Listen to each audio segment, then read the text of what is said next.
Assalamualaikum warahmatullahi wabarakatuh. Perkenalkan, nama saya Fadila Darisma Ayu. Saya dari Fakultas Hukum. Saya di sini akan menyampaikan ceramah singkat.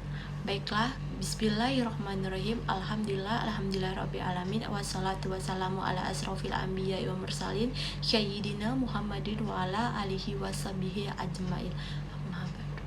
Pertama-tama, marilah kita panjatkan puji syukur kita atas kehadiran Allah Subhanahu wa Ta'ala, yang dimana kita diberikan kesehatan sehingga kita bisa membuat video ceramah singkat ini. Selawat serta salam kita hanturkan kepada junjungan Nabi besar kita, yakni Nabi Muhammad SAW. Hadirin sekalian yang dirahmati oleh Allah, pada kesempatan ini izinkan saya menceritakan ceramah singkat tentang sholat.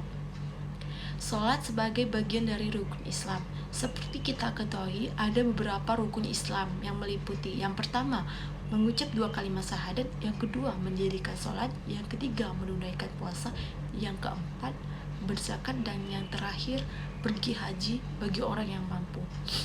Melalui perintah sholat yang dilakukan dalam perjalanan Isra Mi'raj yang membawa Nabi Muhammad SAW terbang ke langit Sidratul Muntaha, perintah sholat sifatnya berproses dan berkelanjutan, di mana pada awalnya adalah 50 waktu sehari semalam, kemudian terus disederhanakan menjadi 5 waktu saja dengan pelaksanaan yang sudah disesuaikan. Ini menjadi wajib dilaksanakan sebagai rukun Islam, dan berat hukumnya bagi orang yang telah meninggalkan sholat.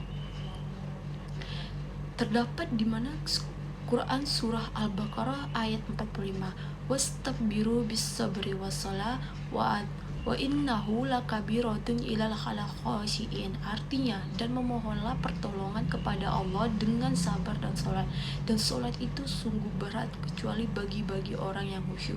Quran surah Al-Baqarah ayat 45. Maka jika ada orang yang berbuat baik namun tidak sholat, maka ibadahnya tidak diterima oleh Allah Subhanahu wa Ta'ala.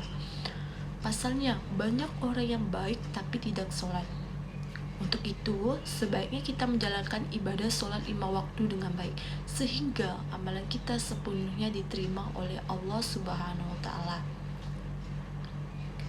Dan mengingat betapa pentingnya sholat, maka orang yang sedang sakit pun tetap diwajibkan sholat. Apabila tidak mampu berdiri, bisa sembari duduk atau tidur sesuai ketentuan yang telah diaturkan oleh Rasulullah SAW. Pernah berkata, kalau manusia mengetahui bahwa pahala sholat subuh dan asar, maka setiap orang akan mendatanginya, walaupun harus merangkak. Hal ini menjadi bukti begitu besarnya pahala dari mengerjakan sholat.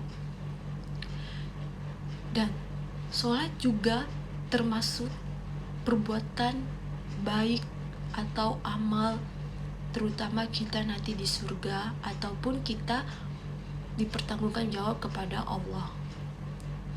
Dan percuma kita berbuat baik, berbuat sedekah, tapi kita tidak pernah menjalankan kewajiban kita, yaitu sholat.